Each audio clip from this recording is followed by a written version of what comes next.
Olá, então hoje nós vamos falar sobre a influência da nossa família nos nossos relacionamentos amorosos. Eu sou a Alice Souza, mentora da felicidade. Ajudo pessoas a serem mais felizes através da meditação e da libertação emocional. E tenho estado a refletir sobre esta questão das dinâmicas doentias ou saudáveis da nossa família de origem e de que forma elas interferem no ser que nós somos hoje e nos nossos relacionamentos.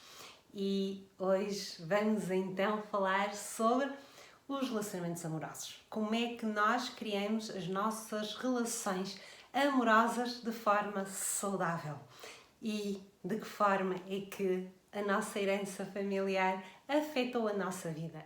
Quando nós olhamos para uma família e percebemos as funções de cada elemento da família e olhamos para o núcleo da família, que são o pai e a mãe, e as dinâmicas entre um e outro, as suas funções são desempenhadas de forma saudável, então eles estão a contribuir para o crescimento saudável dos seus filhos. Quando isso não acontece, e grande parte das famílias isso não acontece, então nós trazemos registros no nosso inconsciente que não vão ajudar-nos a criar relacionamentos saudáveis com os outros. Porquê? Porque nós estamos presos a dinâmicas doentias que acreditamos que estão certas e que é aquilo que nós também devemos fazer e levar para a frente. Vou dar alguns exemplos. Então, o núcleo da família são o pai e a mãe. Eles são um casal e esse casal são o exemplo para os seus filhos. Se a relação entre eles é equilibrada, se eles não utilizam jogos de poder, de manipulação, de abuso e gerem a sua vida de uma forma equilibrada e saudável, eles vão passar esse testemunho para os seus filhos. Os filhos vão reproduzir aquilo que viram em casa. Vão ver no pai e na mãe duas funções, função materna, função paterna, a serem desempenhadas de forma equilibrada e saudável e vão seguir com esses conceitos para a sua vida. Digamos que esta é uma relação de dois seres adultos que estão plenamente na vida cumprindo as suas funções. Grande parte das vezes não é isso que acontece. Grande parte das vezes os progenitores, os pais, o núcleo da família é constituído por dois seres que ainda têm a sua criança interior muito mal resolvida. Então eles agem de uma forma infantil e procuram receber aquilo que a sua criança interior não recebeu. Quantas vezes nós vemos a mãe a ser a mãe do marido também? Porquê? Porque o marido ainda tem a sua criança por nutrir e precisa de uma mãe. Encontrou aquela mulher que era suposto ser a sua esposa, que passa a ser a sua segunda mãe, porque está a nutrir a sua criança interior. E o contrário também existe. Uma mulher que não conseguiu crescer para a vida adulta de forma saudável, que tem a sua criança interior também desnutrida, a precisar de ser atendida, acompanhada, reconhecida, etc. E vai procurar no seu companheiro que ele desempenhe esse papel. Então estamos aqui com as funções todas baralhadas. E é isso que os filhos vão assistir a um jogo, um emaranhamento familiar em que o pai e a mãe estão a tentar suprir as suas necessidades infantis, porque ainda não conseguiram crescer e não têm ainda uma identidade própria. E é nesta dinâmica doentia que a criança vai crescer. E mais à frente é isso que ela vai também reproduzir. Isto vai levá-la a tentar reproduzir o mesmo ou vai levá-la a um sentimento de revolta e a procurar fazer o oposto, muito diferente. Várias coisas podem acontecer. Quando nós temos consciência desta situação e já somos seres adultos e temos responsabilidades e até temos filhos e queremos passar um testemunho saudável aos nossos filhos ou passar um testemunho saudável para a vida à frente, para os nossos projetos, para os sistemas em que estamos inseridos, nós podemos e devemos, e essa é a nossa função, cuidar da nossa criança interior. Tudo aquilo que a nossa criança interior não teve e precisa agora, somos nós, enquanto adulto, que temos a obrigação de dar à nossa criança. A criança sentiu-se abandonada. Nós hoje vamos dar a proteção e a segurança que ela não teve e precisou. e ela agora vai ser aconchegada no nosso peito, no nosso coração, para poder fazer esse caminho e curar-se. A nossa criança não teve a nutrição que precisava, ela queria comer um chocolate, ela queria atenção, ela queria ter acesso a coisas que não conseguiu. Pois hoje tu vais dar-lhe tudo o que ela precisa, mas vais ensiná-la a usar essas coisas de forma equilibrada e saudável, porque hoje tu és um adulto e tu sabes o que está certo e o que deves fazer. E quando tu começas a priorizar-te e a valorizar quem és e a amar-te profundamente, tu começas a curar-te e a conseguir passar um testemunho saudável à frente para os outros. Nos nossos relacionamentos amorosos, o que é que vai acontecer? Vão ser o espelho daquilo que nós somos naquele momento. Se nós temos uma criança ferida, magoada, que precisa de atenção, nós vamos procurar no relacionamento que nos dê a atenção que nós precisamos.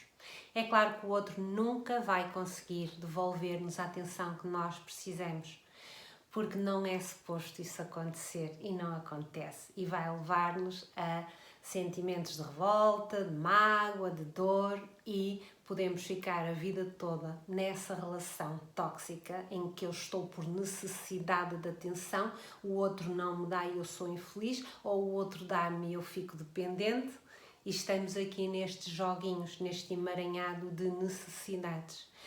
E a verdadeira função do casal é expandir o seu amor, é vivenciar o amor que os une e expandi-lo para fora de si, de diversas formas. Através dos seus filhos, através de projetos próprios, criando uma boa energia à sua volta que vai influenciar todo mundo à sua volta.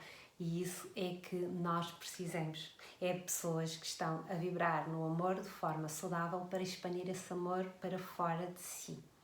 O homem e a mulher são seres muito diferentes e este facto é intransponível e é difícil às vezes de entender. A mulher tem a sua forma de pensar, o homem a sua, bem diferente da mulher, e ambos procuram no outro um ser igual. Isso não existe. Nós temos de ter consciência que estamos perante um ser muito diferente de nós. E voltando à família, a família realmente deixou-nos um registro muito claro daquilo que é certo. Aquilo que é certo é o que se faz dentro da minha família. Então, dentro da minha família é assim que as coisas se fazem. Quando vem uma pessoa do exterior e faz diferente, está errado, porque não foi assim que me ensinaram. Este é um dilema que muitos de nós passamos.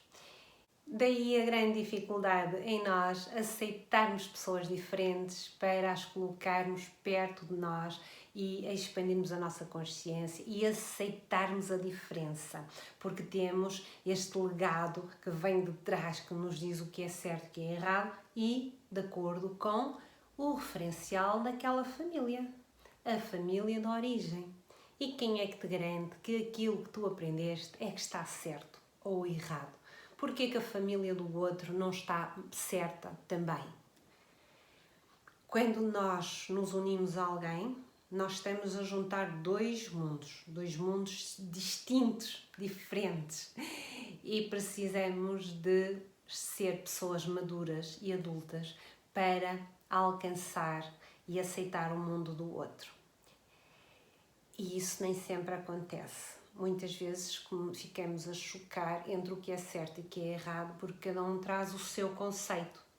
E como, em boa verdade, não há certo e não há errado, o que há é percepções diferentes, pontos de vista diferentes. Nós vamos ficar numa luta que não vai ter fim e não vai levar a lado nenhum. É claro que a tua forma de estar na vida pode estar para mim errada ou ser tão diferente que eu não vou aceitar. A forma como tu vês a vida de casal dos teus pais vai influenciar-te também nas tuas opções de futuro. Quando tu vês que o casamento é algo de bom, de agradável, tu vais sonhar em casar e formar uma família como aquela em que tu estás inserida ou inserido. No meu caso, por exemplo, não aconteceu isso. Eu nunca tive o sonho de casar vestida de noiva como as minhas amigas. Nunca isso fez parte dos meus projetos. Aquilo que eu realmente sempre quis foi ser autónoma, independente e não depender de um homem. Muitas mulheres não trabalhavam fora de casa, como o caso da minha mãe, e então isso fazia com que ela tivesse uma dependência total do meu pai e o meu pai abusava dessa situação. E isso deixava muito claro que eu não queria isso para mim. Queria ser independente, queria poder decidir a minha vida sem depender de um homem. O relacionamento dos meus pais era muito tóxico. A minha mãe submetia-se por necessidade, porque dependia do meu pai, era revoltada, vitimizava-se, não estava minimamente feliz com a situação e o meu pai abusava da situação porque sentia-se no poder de macho que sustentava a família. E eu vivia no meio deste emaranhado, sentia muita pena da minha mãe, ficava solidária com a minha mãe, sempre tive esta tendência para ficar solidária com os mais frágeis. Isto manteve-se ao longo da vida, é verdade. Mas toda a minha opinião sobre o meu pai e o meu pai o que é que representava o universo masculino foi moldada pela minha mãe, pelos conceitos que a minha mãe me transmitiu. A minha mãe sempre me transmitiu conceitos do tipo confiar no homem é confiar no diabo, os homens são a pior coisa que existe no mundo e foi este legado que eu trouxe para a vida. Como é que vocês acham que foram os meus relacionamentos amorosos? Pois é, era uma verdadeira luta em que eu entrava em competição e queria mostrar-lhes que eu era mais forte, que eu estava no fundo a dar a volta e estava a vingar a minha mãe. Era algo de surreal. É claro que isto era tudo muito subtil, porque tudo começa naquela paixão, naquele encantamento, mas depois as coisas começavam a vir ao de cima e não funcionavam. Naturalmente eu na altura não tinha qualquer consciência disto e assim que comecei a ganhar consciência, comecei a trabalhar-me num nível mais profundo, trabalhar as minhas emoções, trabalhar a minha criança interior para me curar. E tem sido um caminho de expansão de consciência de quem sou, de me amar a mim profundamente, de não necessitar do outro, não necessitar do reconhecimento do outro e aceitar a diferença do outro. Deixa também as tuas partilhas, vamos refletir sobre isso em conjunto. Eu estou aqui de alguma forma a expor-me para o nosso crescimento e amadurecimento interno. Um abraço e até já!